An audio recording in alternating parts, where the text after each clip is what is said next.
Hari ini kita akan belajar tentang penerapan hukum Newton pada benda yang bergerak di bidang miring licin.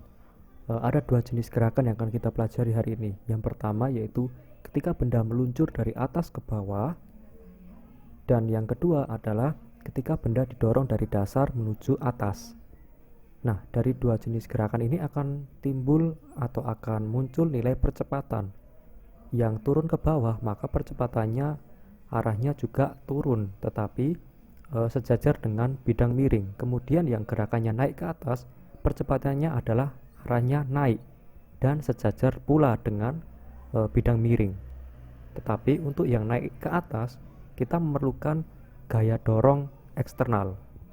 Nah, kita akan pelajari terlebih dahulu tentang benda yang menurun pada bidang miring secara alami. Kenapa balok pada bidang miring ini dapat turun ke bawah? Karena adanya gaya tarik gravitasi. Nah, gaya tarik gravitasi itu juga searah.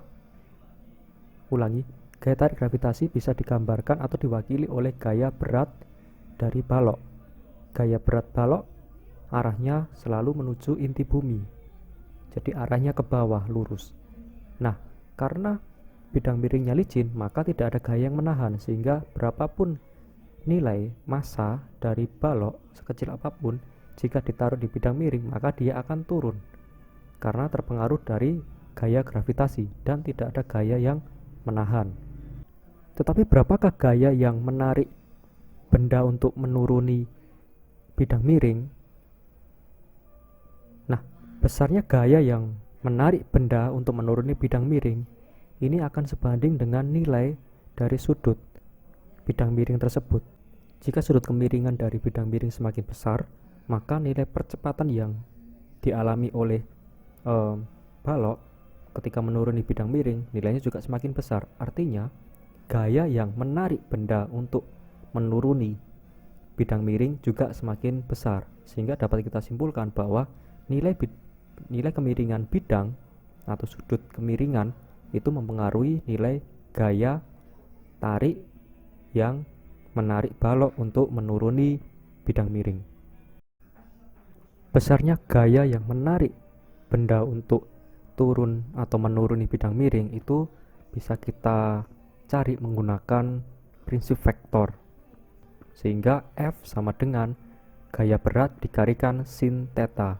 Gaya berat di sini adalah gaya berat dari balok tersebut, sehingga F sama dengan W sin theta. Terus berapakah nilai dari percepatan yang dialami oleh balok? Untuk mencari nilai percepatan, kita bisa memanfaatkan persamaan hukum Newton, yaitu sigma F M kali A. Nah, sigma F di sini adalah total gaya yang berpengaruh atau mempengaruhi gerakan dari balok. M adalah massa balok dan A adalah percepatan yang dialami oleh balok. Mari kita lihat arah gerakan balok adalah menuruni bidang miring dan sejajar dengan bidang miring. Kita cari arah F yang sejajar dengan bidang miring pula. Maka dapat kita temui bahwa arah F yang sejajar itu adalah nilai gaya F yang nilainya sama dengan W sin theta. Kita ganti F sama dengan W sin theta sama dengan M kali A. Kita jabarkan W sama dengan M kali G, sehingga kita dapatkan mg sin theta sama dengan M kali A.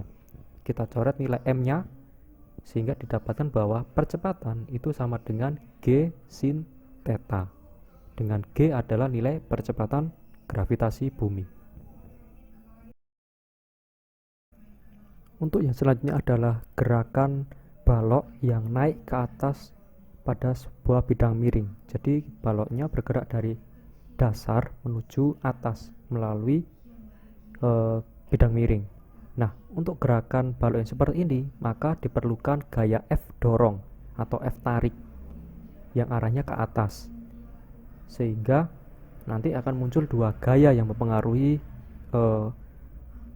kasus seperti ini.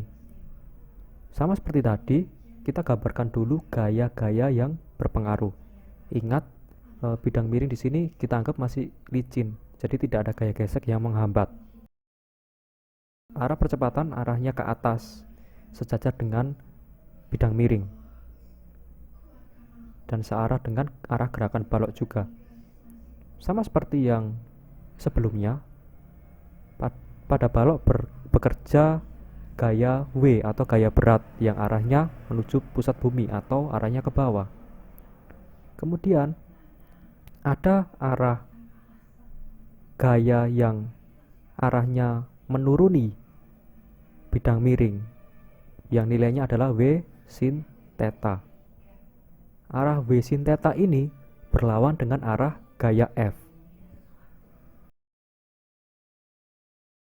Syarat agar balok dapat bergerak ke atas atau bergerak naik ke atas adalah F tarik atau F dorongnya harus lebih besar daripada W sin theta.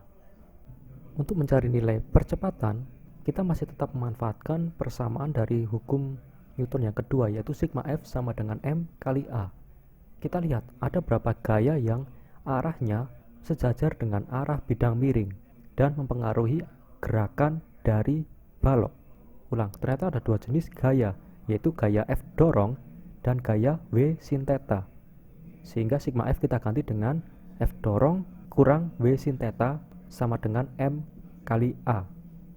Mengapa W sin theta bernilai negatif atau minus?